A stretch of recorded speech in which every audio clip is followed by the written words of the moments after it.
Hello everyone, this is Talbot Duck Madden speaking to you from Martin Place, Sydney. But I'm afraid that today, it's not the old Martin Place that you know so well.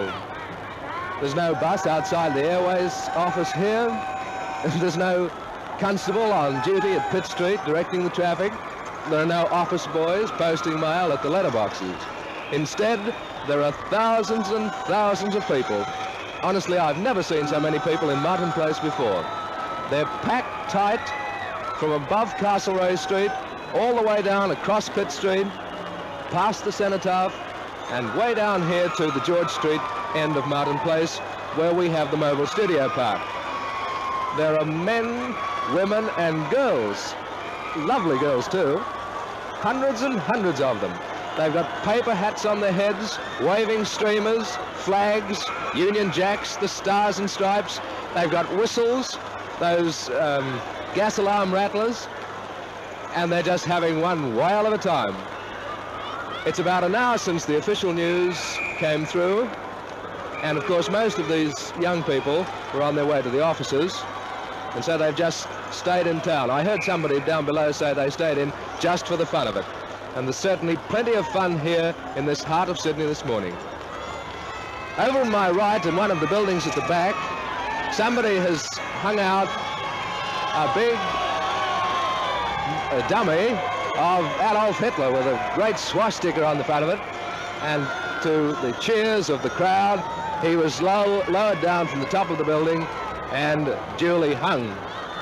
As I'm talking to you, there are dozens of these young girls down below just booing me, as a matter of fact, and yelling and shouting. Over on my right, just below the Cenotaph, there's an old chappie with white stream around his neck, no coat on, his hat's on the back of his head, and oh hello, somebody's nearly knocked his glasses off, and he's giving an exhibition of the Highland Fling. He's got about 30 or 40 people in a large circle around him, all girls they are too, and just at the moment he's the centre of proceedings. A little farther down, about 40, it must be 40 or more, young people. There's some British sailors and some of our soldiers, girls and Marines, and they're all doing the hokey pokey. They're putting their, let me see, left foot in, there we go, turn it all around. The trams are still running in Pitt Street, very slowly, and they're crowded. People on the footboards either side, all the compartments are full. You remember this dummy of Hitler that I was telling you about? Well, they've just hoisted it back to the top of the building, and a chappie in overalls, to the crowd's delight, is kicking Hitler in that certain portion of the anatomy where most people are kicked. And now he's hitting him on the chin, knocking his hat off, and the people down below are craning up and watching and laughing fit to kill themselves. This is a very happy crowd. They're mad with excitement. Hello, can you hear that aircraft? It's a Mosquito.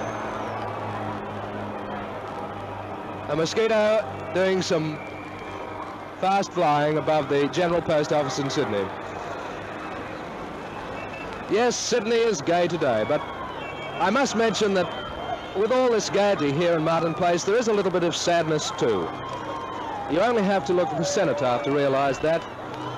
The freshly laid flowers upon it, and the number of people who have taken off their hats and reverently gone and paid homage at the Cenotaph indicates to us that Sydney, despite all this gaiety and rejoicing at the news, the official news of the Japanese surrender, has not forgotten that our men and our allies too have paid a high price so that we may rejoice in this way.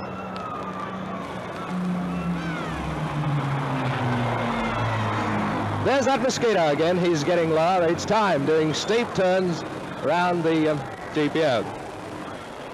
Motor car horns are blowing. The lorries, military lorries particularly, are just crammed with civilians as well as service personnel. This then is Martin Place on Victory Day.